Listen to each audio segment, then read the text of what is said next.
I'm Dwayne Brummett. He's Ali Alberigo, and this is the School Owner Talk podcast.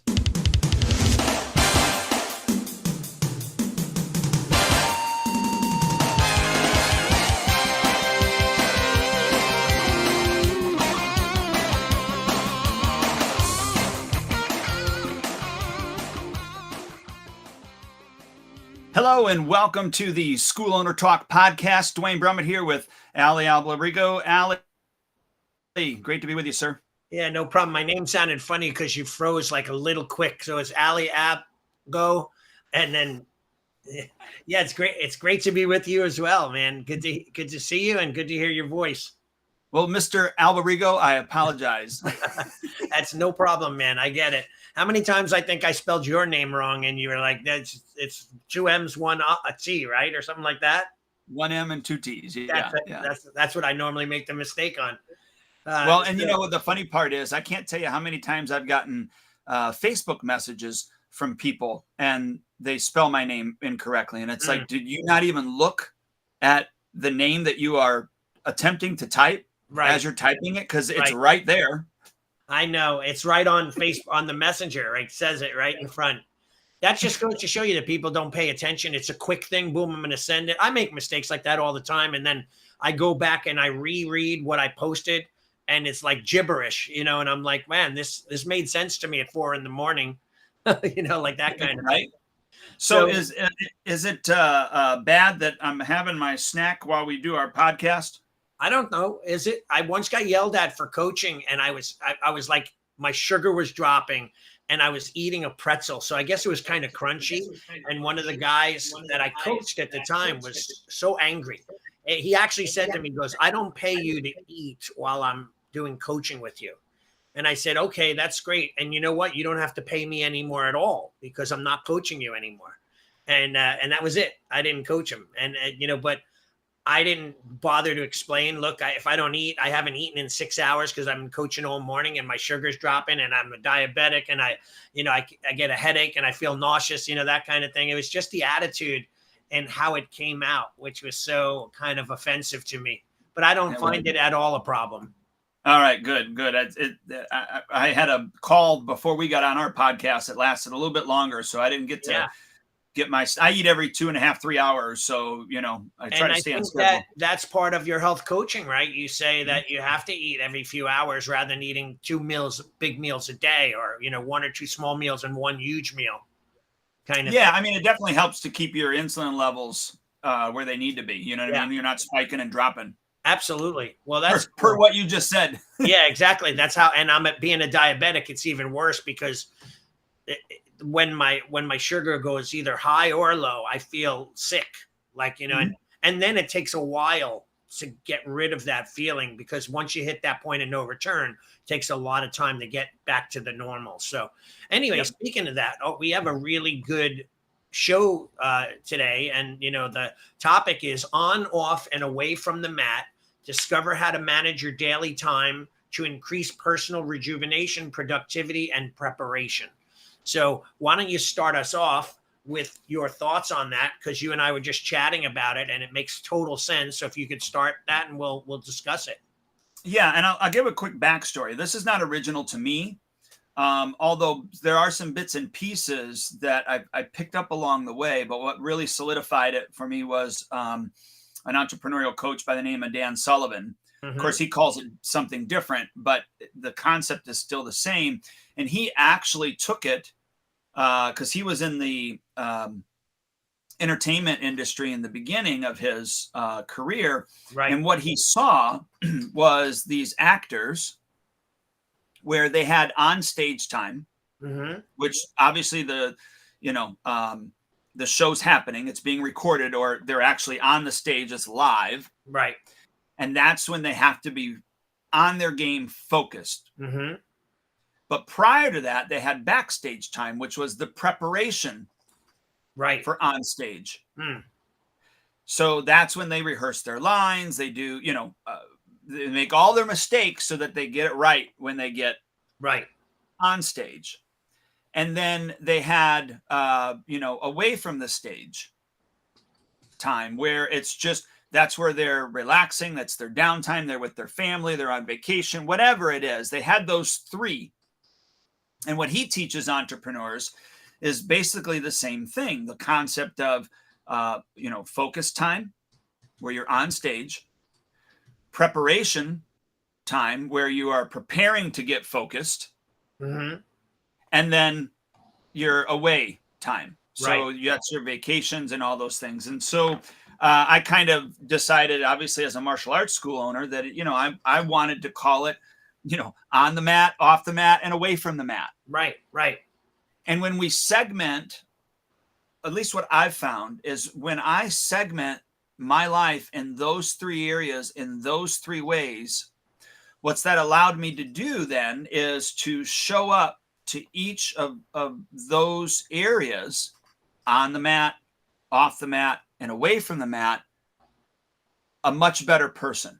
And so let's just take away from the mat first. Although I know probably most school owners are really focused on, on the mat and even off the mat, because, on the mat, that's where we're teaching, our student retention is happening. I mean, all of those things are occurring.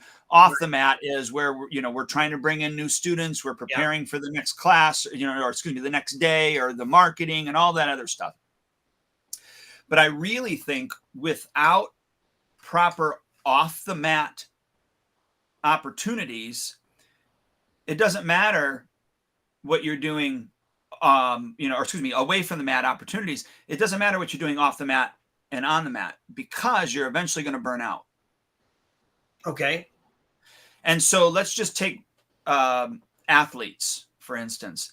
An athlete, when they're on the mat, let's say, they're doing their race or they're playing their game. Yeah. And they're super focused on that. But when they're off the mat, they're preparing for it, right? They're taking the swings if they're a baseball player. They're running the plays if they're in football or whatever it is, or they're doing the weight training. But, let's just take weight training with an athlete. What is the most important part of weight training? Are you asking me? Yeah. In my opinion, would be the repetition and consistency, but focus while you're there. The rest, because you can't gain the strength if you don't give your body the proper rest that it needs, so that you can push it the next time, right? Right. Too much rest is not good, and no rest, not enough rest, is definitely not good. And what I mean by too much rest is that you start to become complacent. And then obviously if you're not resting enough, then you're going to injure your body, and it's not going to perform the way that you need it or want it to perform anyhow. Does that make sense? Totally makes sense. Yeah. And so for me, that's where I started. And I do this every year, that we close specific times out of the year. So I close, a week for spring break, because my wife works for the school district. So whatever week that they're closed, I'm closed. We also close a week for, 4th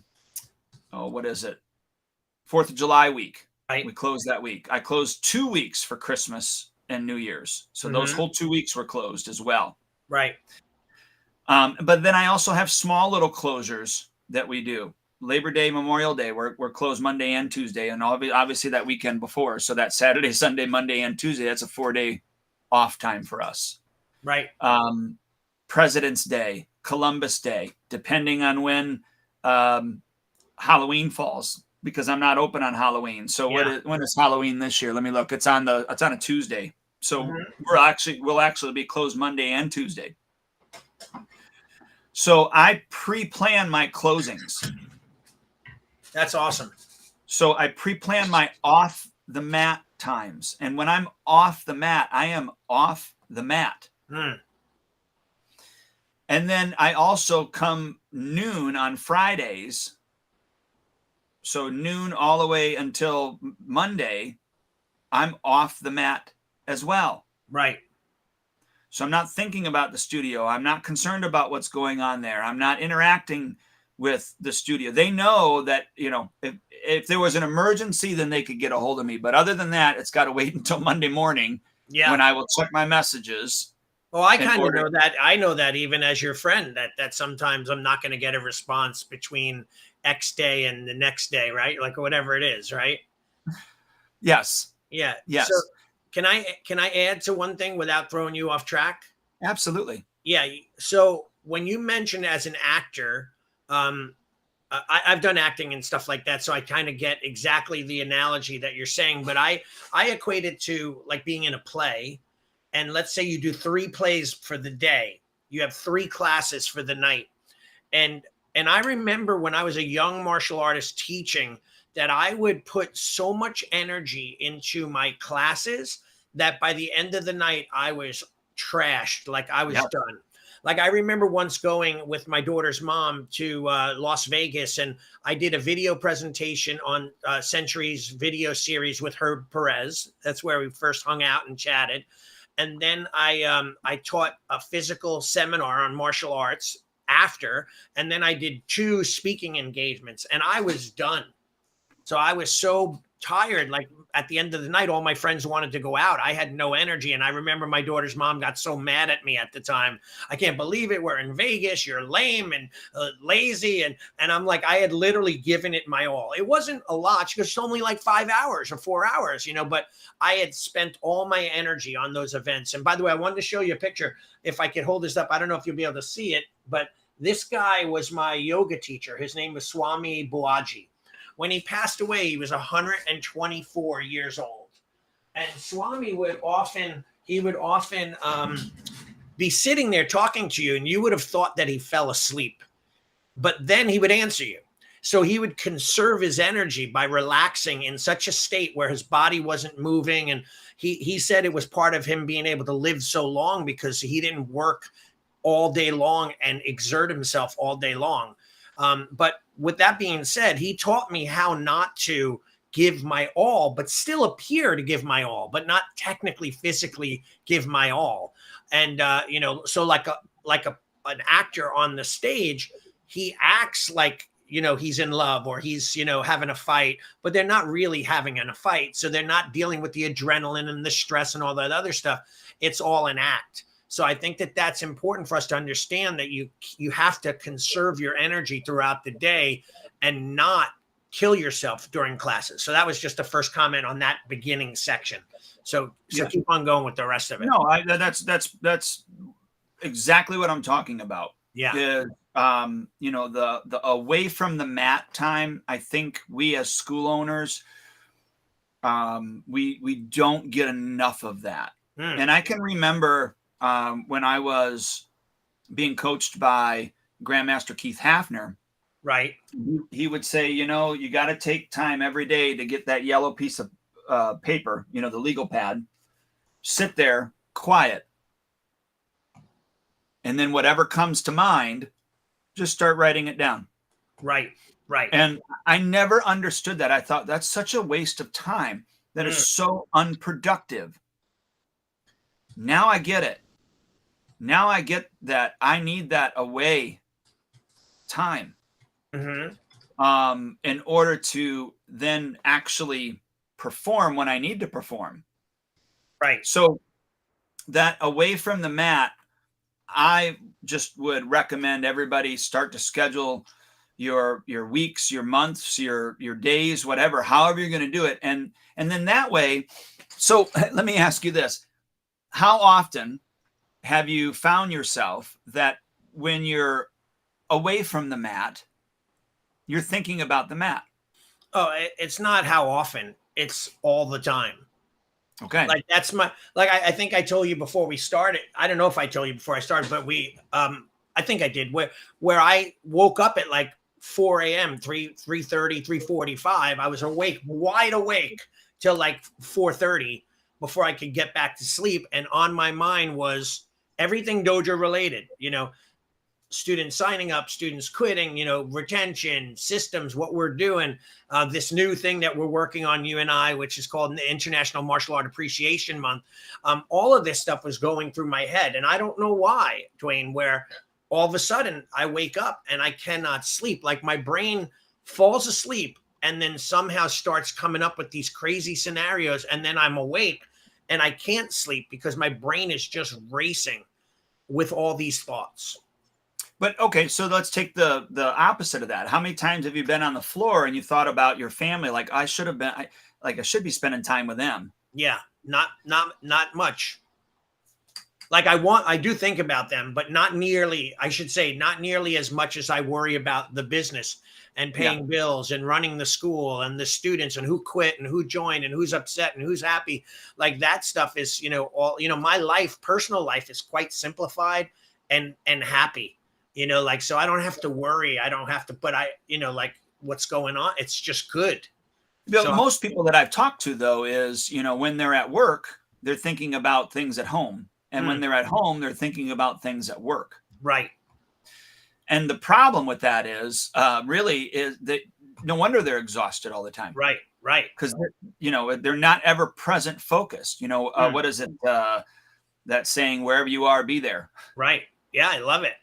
But it's really difficult to be there wherever you are if you don't actually set these boundaries up and create these zones for yourself. Meaning, usually most of the time, yes, I would agree with you. When I'm on the mat and I'm teaching, I am focused and I am on the mat. Right. There are very few times, there are some, but very few where something will hit me while I'm on the mat that needs to be addressed off the mat. Right. But that's where I will yell over to the program director, or I will say, hey, something to an instructor and say, hey, go tell the program director to write this down for me or whatever. You know what I mean? Right. I hear you. So that I can get right back focused. Same thing. You wake up in the middle of the night, whatever's racing, you grab your yellow legal pad, you write everything down that's racing, and then you roll back over and try to go back to sleep. Yeah. So that it's just sitting there. Oh, and by the way, that is a great method that you just mentioned. So like if people have the problems that I have, that is a great method to do that, where you write things down. Or I used to record things into a little voice recorder. And I have to tell you, like on Seinfeld, I don't know if you ever watched Seinfeld, where he had thought of a joke and he wrote it down. And then the next day when he woke up, he was hysterical laughing in his sleep. And then when he woke up, he couldn't figure out what the joke was. And he kept showing it. Does this make any sense to you, Dwayne? Like what that says? And like, it was just gibberish, right? So, but I've had that where I've written down stuff and in my dreams, and then woken up and written down great ideas, come up with good concepts and so on. But it is, for me, sleep it's bad. I don't sleep well at all. I think that's by the way, that I'm sure in your health coaching, you talk about that as a form of health. Good sleep is for good health, right? Oh, it definitely is going to age you if you don't get good sleep. You got to figure out what the heck's going on, whether you need whatever your body needs, right? Maybe it's more magnesium, whatever. I don't know, but you really need to figure that out. But that off the mat time, I think is more important than the on the mat time, because it's going to help you. Now, that being said, the way away from the mat time. So your resting time, and some of the best, I don't know about you, but some of the best ideas that have ever struck me is when I've been, away from the mat. Right. It's not when I've been off the mat preparing to get on the mat. It's when I've been actually away, and then my brain can actually start to take all the things that I'm concerned about, the things that I've been thinking about, and actually have time to process them and come up with a solution. And again, I go back to, I didn't really understand this when Grandmaster Hafner said this, but he was talking about, you got a problem, you write it on the sheet of paper, right? You put it on the legal pad, put it down. Well, wait a couple of days, because then it'll resonate. Your subconscious is going to start to work on it. And I'm thinking, what? Right. You're right. True. It's so true. And you and I are both really good at goal setting and time management, or placing things in prioritized order and so on. So I do, one thing that you're saying that keeps sticking in my head is preparation. You've said this in a number of different ways: preparing for on the mat, preparing for downtime. So the key, I think, for a lot of, and a big problem, I think, for many school owners is they're caught in what we call the thick of things, the day to day, that hamster wheel, right? They're just running until they're exhausted. They go home, they try to get rest, maybe try to sleep like me, and then they're back at it again the next day, but they're just back in the hamster wheel running. And it's kind of hard to get things done when you're just caught in the day to day. So yep. I think that the key to a lot of what you're saying is preparation, right? So preparing, for what you need to do on the mat so that you're not guessing at it when you're on the mat, right? Preparing for what you're going to do when you're off the mat. And we just started, my clients, my personal coaching clients that I work with, we just started goal setting. Even though that they know the concept of goal setting, most of them don't actually use goal setting principles. So what we've been doing is writing down goals, prioritizing them in ABC categories, A1, 2, 3, B1, 2, 3, C, through. And we've been starting to chip away at those things. And the people are so much more productive. And then they start to say things, which I find excellent. They're going like, wow, I got that done. They feel a sense of achievement. Oh, I'm moving on. So what are we going to do? We slide everything up, right? We got this task done, the A task, A1. Now we slide everything back up again. And the C's become B's, B's become A's, and we start doing it. But it has to do with that word that you said is preparation.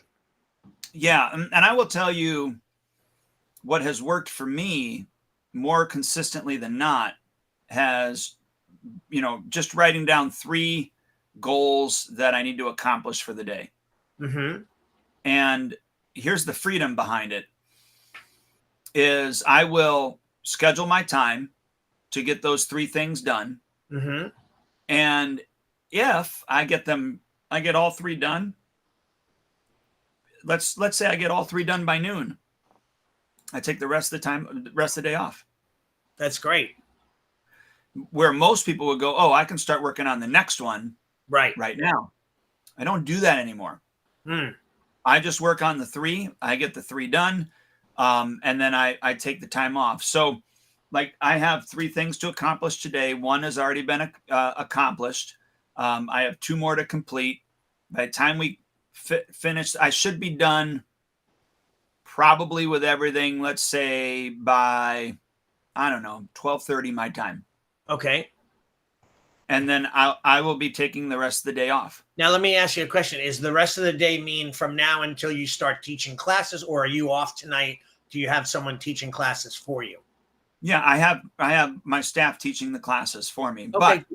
But if that was the case, I would take the rest of the time off until I had to be in there to teach. Yeah, I love that. So for many people listening, what do you think?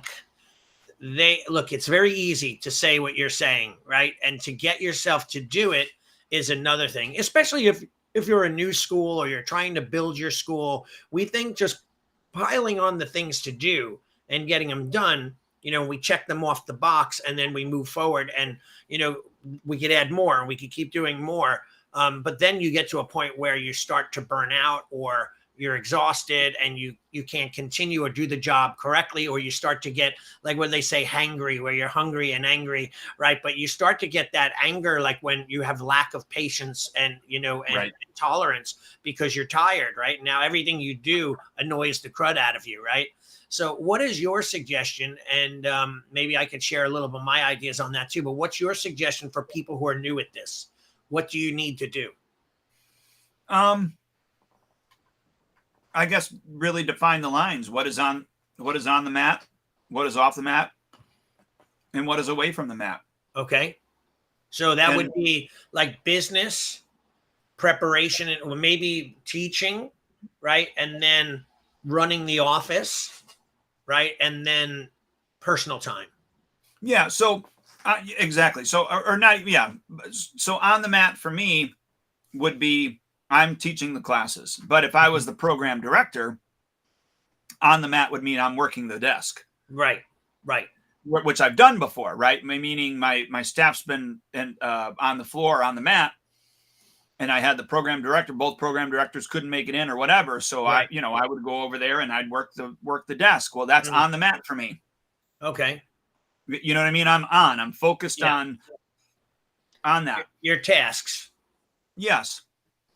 Now, off the mat is everything that is going to get me prepared to step onto the mat. So if I'm the teacher, I got to work on the curriculum or the lesson plan or follow up with this student, depending on what the roles are for that person. So, my head instructor has roles that he has to fulfill. He is managing the whole staff. So part of his off the mat is to manage the staff, is to write the lesson plans. It's to, so all of those preparation things that he has to do, he has his own tasks to follow up on. So when there's new trial students, he has the good job card that he has to write and send out to them. He's got the phone calls he makes after the second class saying, hey, Johnny did really good. I really liked working with him, blah, blah, blah, blah, blah. Do you got any questions? Whatever it is. I mean, he's got his own preparations in order to get back onto that mat. Does that make sense? Totally. So I remember one thing comes to mind is that we've talked about this a million times, is that thing that I developed called the DNA. And the DNA was designed simply because people didn't know what to do on a day-to-day basis. Like, for example, when I was at the Spark convention, they had a really cool, innovative thing where it was like 1 through 24 of all the different systems within Spark. And they said, put a number 1 in the area that you have for the things you're doing, and put a number 1 in the things you're not doing.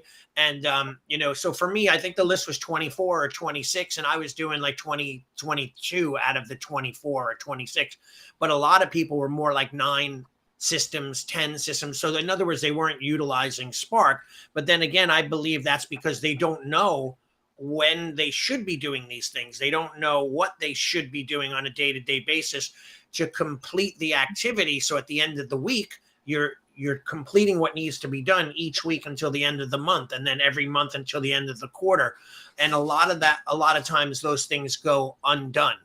Right. And that's where, again, it goes back to preparation and that old saying, you don't know what you don't know. Right. So how do you get it done if you don't know you're supposed to do it? Right. It's just like eating every 2 hours. If you don't know to eat every 2 hours, you just say, hey, I'm hungry, I'll eat, and I'll eat a big meal. And then you wait until the next time when you could get to your meal. And you don't realize that your body's actually working against you. Yeah. Right. So that's interesting. So that's great though. So then what's a few suggestions you would give to people on how you prepare? Because I remember we've done podcasts in the past where you used to, back in the day, I don't know, it's when you were single or when you first opened your school, you would take off like once a month or once every quarter and rent a hotel or go somewhere and just brainstorm, take out your legal pad and write down all the things you want to do. Like right now, I'm doing a list with my staff member, Ryan, head instructor at my school. And I'm saying, like, what would we like to repair and clean and fix in the dojo physically, cosmetically? What would that we haven't really seen? Like we had a broken piece of molding. And it's funny when I do my dojo tour and we had a stained ceiling tile, and I'll say to the parents, oh, this is this room. And I'll see them look up and I know their eyes are on that ceiling tile, or they look down and they see a cracked piece of molding. Like I noticed that, so like, what would you suggest? How do people organize themselves to get these things done? With regards to like you used to take off for the month and you would brainstorm. Like, what do you think? Like, how do they do it? Put a list of things. I know for me, I had to get away. Even if I stayed in town, it was a problem because there's too many distractions. Right. And so I had to get away, had to turn my phone off. I didn't have an iWatch at the time. So, but I did. In order to be focused, that's what I did. Is I went on, like you said, a 3-day retreat. I was just away. Now I'm married now, so I don't go on 3-day retreats alone. But although you and your wife do go away a lot with your health coaching and other things, and your guys are away, and I watch you up from afar. You're on bicycles, going on a bicycle ride, but you're at the convention during the day, and you're taking your business time to enjoy family time as well. You found a way to blend them together too, right? Yeah, but we have boundaries. They're separated, right? Right. Yeah, definitely. I mean, we did We usually go, this year was only 1 week in Siesta Key, for the 4th of July time. Right. And then I went to a martial arts convention at the end. They came, I say they, my wife and our youngest, they came to the convention with me just for one day. They weren't at the convention. They went to Disney Springs because it was on Disney's property. Great. They flew home a day ahead. I flew home the next day after the event was over. So we just tagged on, work at the end of our vacation. I mean, really, I missed one day of vacation is what happened, but it was well worth it for me. Yeah. Now, that being said, we're going back down in December. We're taking a whole week right before Christmas and going down there. And that's going to be straight vacation. That's nothing else but vacation time. Yeah. And I love it. I'm actually last week or 2 weeks ago, I think it was now. I think 2 weeks ago was the the Spark convention or whatever that I went to. And it's interesting because, I know a lot of the stuff, and I want to preference by saying I'm not a know-it-all, but I know tons of stuff that they were going over. However, there was tons of things that I've forgotten to do that I haven't done in a while, things that I thought maybe I should do other things and I just replaced them. And then I realized there were so many things that were missing.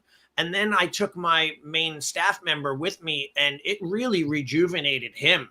I have to text him, how was the class tonight? How were the classes when I'm not there? Now he's texting me, classes were great. I had such a great time. He's, and I love it. And he said, he did Roland Osborne's hyper training for 8 hours on 7 hours on one day. And he said to me, I'm doing it. I love it. And I'm incorporating it into what we do, but I'm going to do it better. He's just motivated, right. And I think Roland really excited him again, because he's been teaching with me being with me for the last 20 something years. So it's very easy to fall off path and lose that motivation. And for school owners, I think that that's essential to go to those conventions, get away from where you are every day and see what even if you went and visited Kenny Bigby's dojo, our friend in Indiana, or go down to my buddy John Gaston's school, just to see their operation and how they're working it, or, that kind of thing. Yeah. And I would call that, that's off the mat, but part of that can be away from the mat. You know what I mean? Because you can make a vacation or you can make downtime in those. And really, as business owners, that's what we should be doing anyways. Right. I love it. From the standpoint that I pay to go down to do X, Y, or Z. But I'm also going to take time to, rejuvenate. And I just, the older, I don't want to say because of age, I think it's because of wisdom. But the older, I'm not going to say I'm wise, but the older I get, the more I really believe that downtime is really important. And I'll give you for instance, who I'd referenced to in the beginning, Dan Sullivan, who really was the one that kind of really brought this all together for me with regards to segmenting those time. He actually takes 180 days off a year, every year. And he books that at the beginning of every year. He books himself 180 days off. Right. That's outstanding. And then he gets all the other work done in between. Yeah. Imagine if we took 180 days off. I don't know. I mean, I'm off you have your class are Monday through Thursday. You're off every Friday, Saturday, Sunday, right? And then you have off 8 weeks during the year where the dojo's closed, 4th of July, Christmas Eve to New Year's Day. So there's a lot there that you've built in to your schedule. It's interesting. I have a client, we just went out to breakfast this morning and we were chatting about how he set up his black belt club. And I had said to him, you should do it once a month like me. It's different than most other people's black belt club concept. I said, so you have one class a month, 12 a year with 3 special seminars. So it makes you 15 hours a year. No. And he did it every single week. Now, after months went by, he's complaining that people are not attending. They're not, he's tired. And I said, you should have listened to me and done it once a month.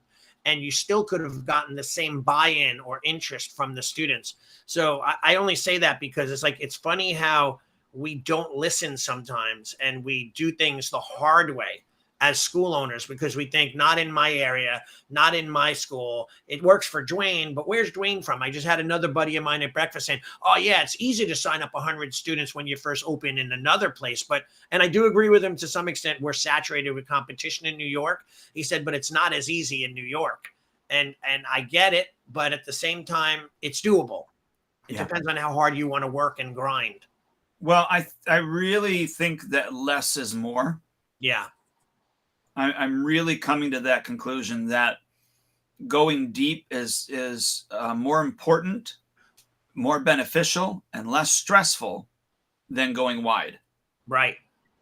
Now, how, like for me, that taking the days off in the early stages, giving myself vacations, building them into the schedule, me personally taking off and letting the students teach, that was a tough thing for me. Like at first in the early days, I'd micromanage. We didn't have cell phones. We had pagers. So my guys would have to page me the minute class they opened. So I knew they were there, and they'd page me when they were done and they were locking up. And so I was controlling it, micromanaging it from afar, until I finally learned that I could trust certain people and they could do it for me. Now, Ryan and I, we check in every night together just to see how things went, if there are any issues, any injuries, any complaints.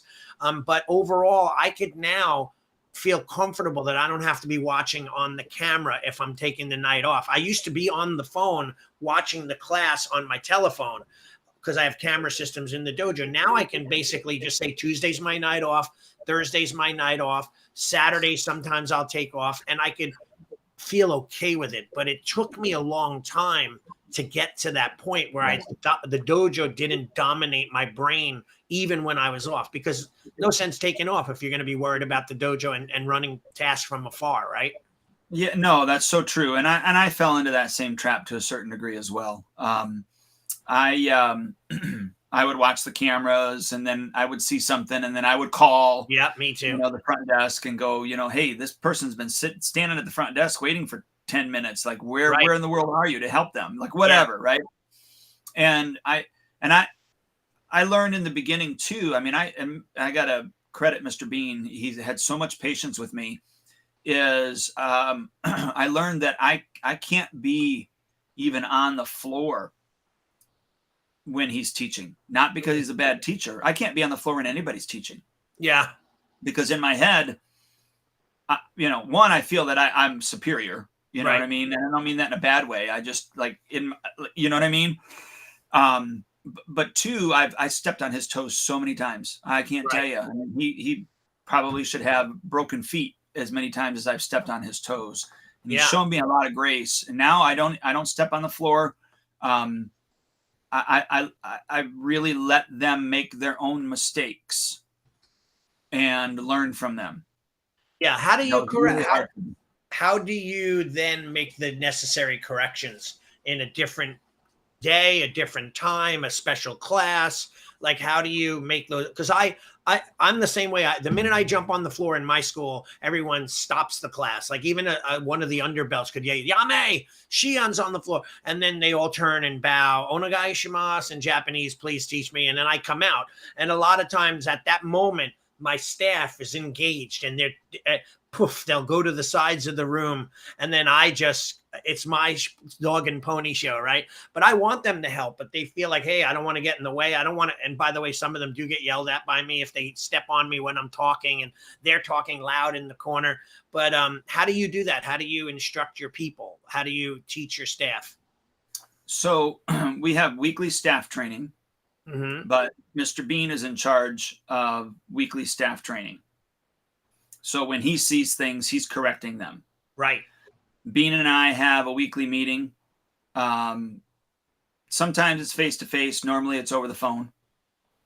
And we just talk about things that are happening, what's been going on, what are things that, you need to cover in the staff meeting, and how are you going to address these situations. But he's been with me for so long that I really don't, there's not a lot of input. Right. I actually spend more time with the second location and that instructor, helping him navigate some of the opportunities there, or if they're problems. You know what I mean? I'm chuckling because I was going to call them problems.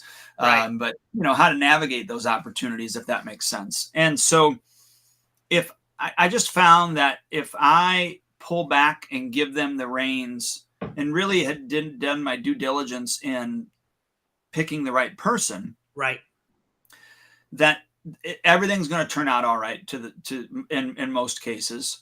When I give them advice, they receive it.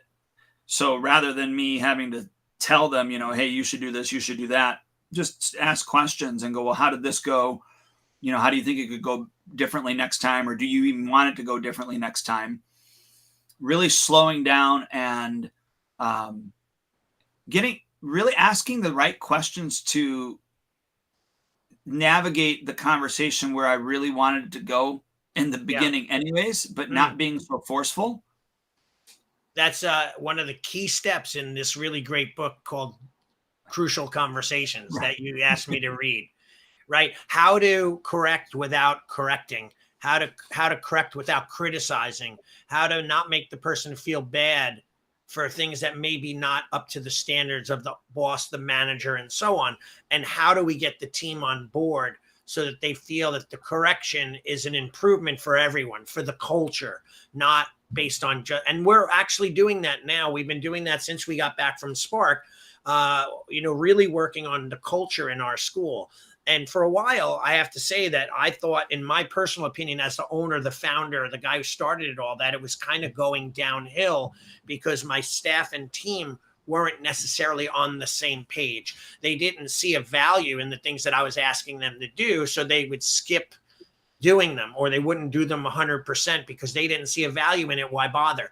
Right? So now it's about connecting the message so that they are like, I get it. This is why Shihan Ali does this.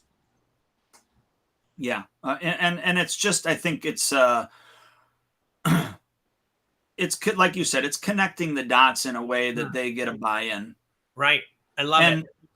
And so with regards to all of that, I think it's important for you as a school owner to create those away from the mat moments so that you can enjoy your life, because you're working to create an impact at that studio on those students. Yeah.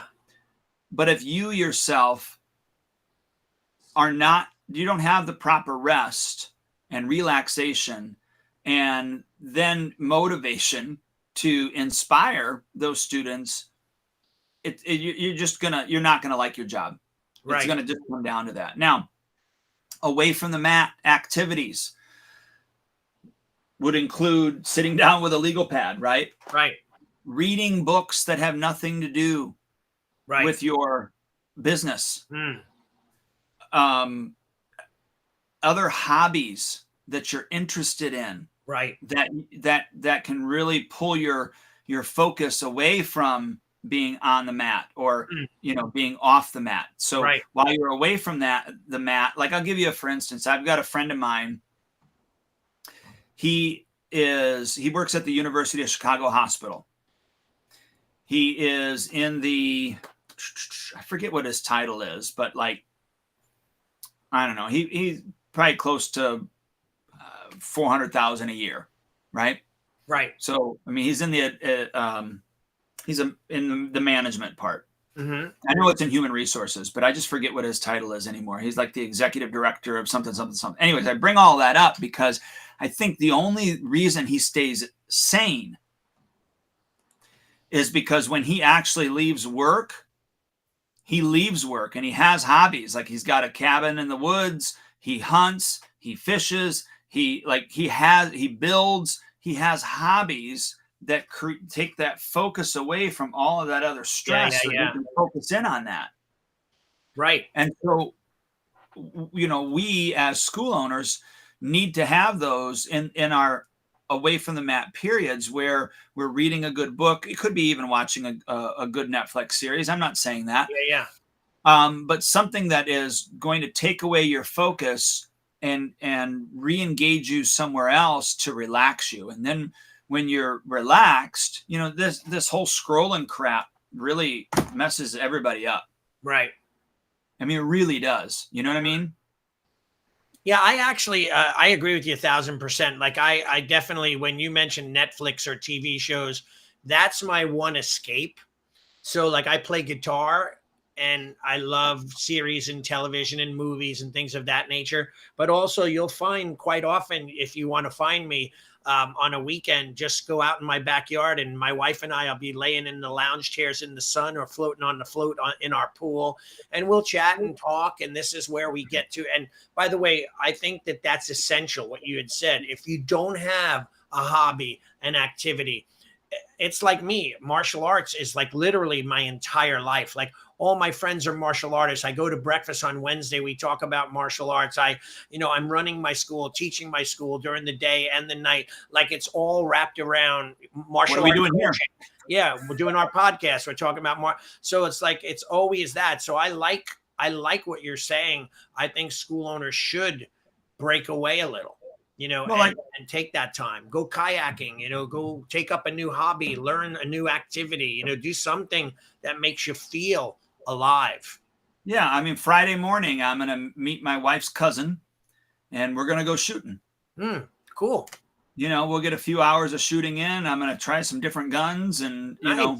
See what I like with regards to those. And, by the time that's completed, I'll have my my phone call, my meeting with the Mr. Kent, who's running the second location. And by the time that's done, it'll be close to 12:30, and I'm off for the rest of the week. Now, that being said, I will go to the studio Friday night for about a half an hour because we're recording some of those videos with regards to the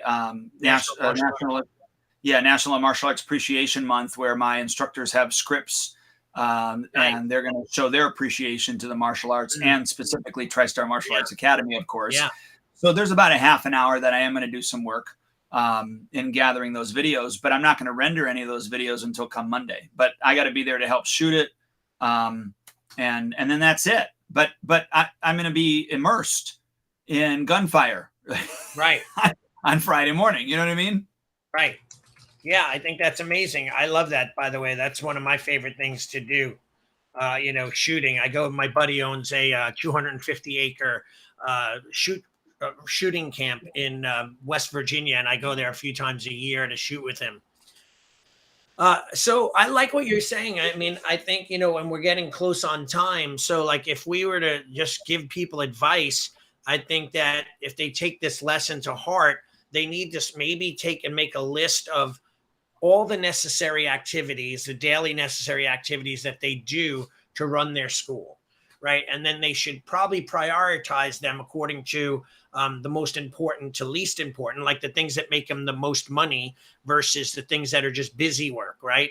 And if they have the availability, is to delegate the things that they don't need to do that are not high value areas, such as putting toilet paper or cleaning the bathroom or mopping the mats. Maybe you could either hire a cleaning company or, do whatever. And then that task would be removed so that you could put high priority tasks in order, right? And then segment your tasks throughout the week and get them done like you are doing within a certain time period. You get those things done. And then the time after, I love your idea, it's time to take off for the day or relax before you go in and teach or whatever the case may be.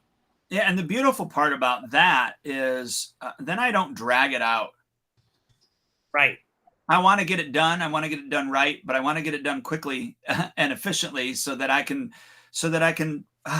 just be away from the mat. Right. Not be sitting in this chair or not be just away. Right. I plan on sitting out, for about a half an hour today on my deck, getting some sun. I love it. I mean, I know that I've got a sweatshirt on in here but I'm at my office is in the lower level, so it's always colder down here. Yeah. But isn't it interesting though, Dwayne? I think that as we mature, I'm 50, going to be 59 this year. am I gonna how like wait, there was a great movie by Eddie Murphy called I think it was called Soul Man, I think. Whatever the movie was, he was this preacher that just wandered the countryside. And Jeff Goldblum run a QVC type video company that sold products. And they discovered Eddie Murphy's character and they brought him in to sell product, right? And I've talked about this in the past. And they basically said, you're going to sell this lawnmower. So Eddie, they say action, and then the TVs light up and he's live on in front of tens of thousands of people. And he basically starts talking about life. And he says, come with me, which is unheard of. And he like walks out of the studio and all the cameras, people are trying to follow him. And he walks out to the parking lot where there's grass and he goes down to his knees and he says, you see this grass? He goes, I'm such and such an age. That means I'll only have like 30 more seasons that I could touch the grass and feel the grass and smell the grass. And all of a sudden people are buying lawnmowers like right away, like they want to be out there doing it. But what he was talking about was how much life we have, how many more, if I have another 20 years and I'm going to live to, let's say I'm 60, I live to 80, if I'm lucky, right? I'll only have 22 more Christmases, 22 more birthdays, 20 more summers, you know, that kind of thing. We have to start to learn that because, you know, people never ever on their deathbed say, I wish I would have worked more. I wish I would have, maybe some of them do, maybe if they haven't worked at all, but we have to really appreciate what we have and take advantage of that time or else honestly, what's the sense of living? Yeah. If I could leave with this, it kind of goes along with that is I decided that, you know, I want to live to 120. Yeah. Oh, cool. I just laughed. I hope that people, when they see that, I wasn't laughing at you. I just read a comment by my guy, Ryan, and he's listening and he goes, you know, this next month is also National Chicken Month. Maybe we can incorporate chickens and National Martial Art Appreciation Month together. He has a really weird sense of humor. Go ahead. I'm sorry. That's funny. No, you're fine. You're fine. If you think about it, people talk about retirement, right? So the retirement age normally was 65. I think for me, because of my age, it's going to actually be 67, like the official retirement age where you can start collecting, you know. Yeah. And so people talk about retirement. They think about it, and then they hit retirement. Then they retire. And then they're not getting up with a purpose every morning anymore. Yeah. There's not a reason.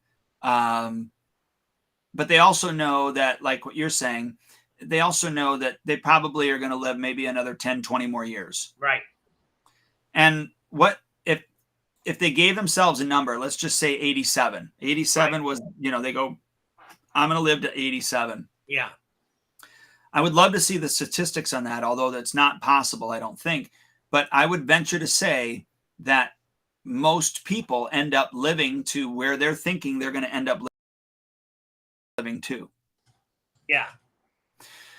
Because if it was 87, then they're 67 now. They got 20 more years. Then they start treating, they start making decisions based upon the fact that they're going to die at 87. They start treating their body like they're only going to live to 87. Right. So, what's the use in, not drinking as much or not getting any exercise or, what's the use in, eating, working or working hard or whatever, because I got 20 years to just enjoy. But I don't know about you. Some of the things that I've enjoyed the most have involved my work. Right. And because of my work, it's allowed me to enjoy my family more. Not that I wouldn't enjoy them, but we've been able to have more experiences in different things. Right. Because of my work, right? Yeah. So I don't think they're separate. Now, I'm not saying you shouldn't save for retirement. I'm not saying that you shouldn't, create income so that you have, things when and if you want to use them or need them. Right. But I think if I have this right, I say I want to live to 120. and I only live to 100, but because I had the mindset that I want to live to 120, I'm going to start orchestrating my life in a way that's going to get me to 120. I'm going to eat right. I'm going to exercise correctly. I'm going to have less stress. I'm going to do my 3 things, and then that's it. Because now I'm not trying to work to age 67 and try to hurry up and save and get all this money so that I can go sit on my butt for another 20 years before I die. Right. Now I have a longer plan all the way up to 120 that I can start doing those things. So I'm going to be 50 this year. Right. So that gives me another 70 years, man. That gives me another 70 years to get a whole bunch of things done. Right. And if I just get 3 things done each day, you see how that can compound. Yeah, absolutely. Yeah, without a doubt. And it is about I just looked up the life expectancy in the United States for women has dropped. It's dropping every year, by the way, which is crazy. So as in 2020 was 79.1%. I mean, 79.1 years old. And in 2020 it was 79.9 years old. In 2021, it dropped to 79.1 years old. And then, and it's going down. For men, it was 74.2 years old. Now you're 73 years old. So it's going down because of the stress and environmental issues. And I am sure all the different things that we're put through that really have nothing to do with us, right? Government and us worrying about politics and crazy stuff like that. We kind of shorten our life expectancy because we're not focused on happiness. Well, yeah, but I think happiness is this is a whole nother podcast, but can be an illusion. Yeah. Yeah. I don't know. We do that as another podcast because I think that's a real good one. Yeah. I don't know. Yeah. That would be a whole nother podcast. But if we're just living to die, then we're going to make decisions based upon that. Right. Woe is me. What's the point? What's the use? I'm going to die at age 74, or in this case, it's age 73 anyways. Yeah. I was born September, and I'm not looking for presents here, but I was born September 16th, 1973. Oh, let me write that down. Go ahead. All right. So September 16th, 1973 was when I was born. So I'm going to make it to 120. So I'm going to die September 16th, 2193. Right. Yeah. I mean, think about that. When you start to imagine, what is my life going to look like when I'm 120, when I'm blowing out 120 candles? Right. And who is that future person going to be? And what do I need to start doing now to become that future person? Right.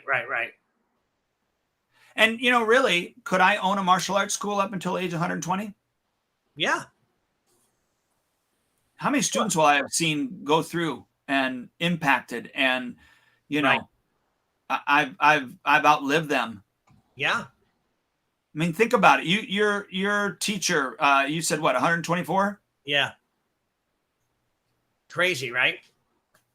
Well, then why is it not a reality for me? Right. It could be. I mean, I understand that some genetics play into some things. I totally get that. Yeah.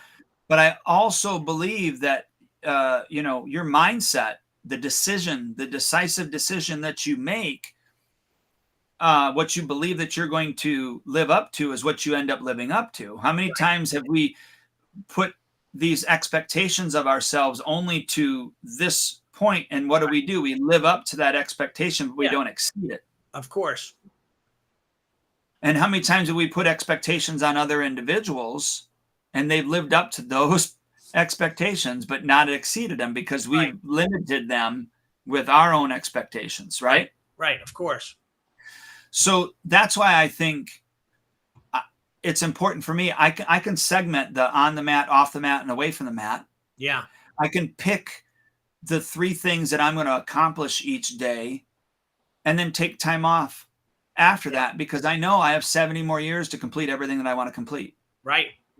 I love it. And by the way, you could retire at 62. It's just a 30% reduction. Oh, okay. On like you get less. But at the same time, when you get less over the course of the next 3 years that you would have waited, you kind of make it up anyway. So, within, a few $1,000s. But I love what you're saying, Dwayne. I love the podcast. I think it was phenomenal. It was definitely eye-opening. People might have read the topic and said, what is this going to be about?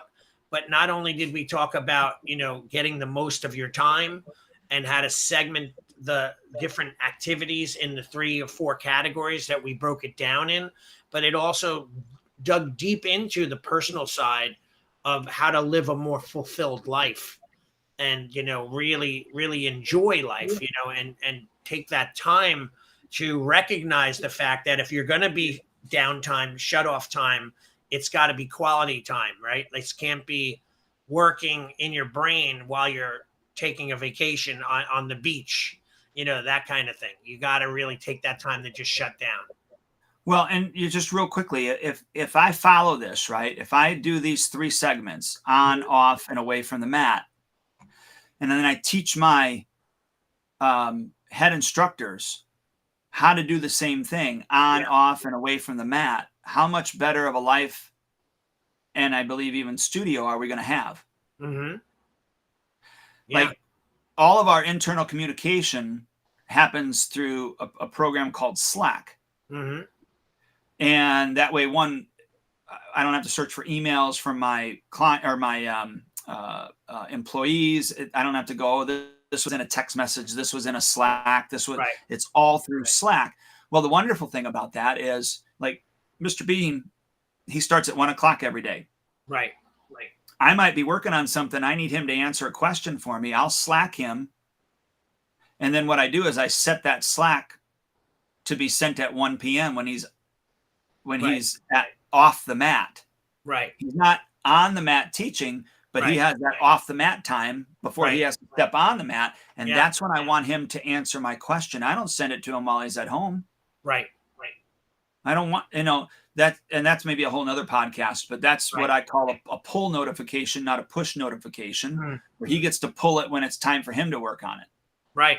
Love it. Does that make sense? Yeah, totally. All right. Sorry to keep rambling. That was also another book that we had talked about, right? That wasn't Crucial Conversations. What was that book? I remember reading that too. Yeah, it was. Yeah, I can't remember the name, but I'll have to look it up. But yeah, you didn't really care for it too much because it was too technical. Well, it was more about software and what software, and a lot of it I wasn't going to be using or buying into or doing. But I thought like that was a good way, like what you just said, a central hub, which we actually use in our school we use Spark app for that central communication network. If parents want to communicate, read, find out what's going on, it's all on our app. Yeah, we do that for our clients, but just employees, that's what. Yeah, no, I understand. That's what Slack that you use for internal communication. Awesome. Yeah. All right, Dwayne, thanks so much, man. I appreciate you and your knowledge and the time spent with you. So thank you very much. And I look forward to our next podcast. Yeah, me too. Sounds good, sir. Have a good one. Right, you too. Bye. Bye. Thank you for joining us for another episode of Martial Arts School Owner Talk podcast. This would not be possible if it weren't for the support of our amazing sponsors. Please check out Elite Insights for all your website needs. They can be reached at eliteinsights.com. Add Health Coaching, helping school owners create a new and easy to implement revenue stream for your school. Visit addhealthcoaching.com. Lead Hunter Media, your online digital marketer and content provider. Visit leadhuntermedia.com. Academy Kings Growth Consulting and Management Group. They can be reached at academykings.com. And Spark Membership, hands down the best martial arts software for school owner management on the planet. They can be reached at sparkmembership.com. We will see you next time.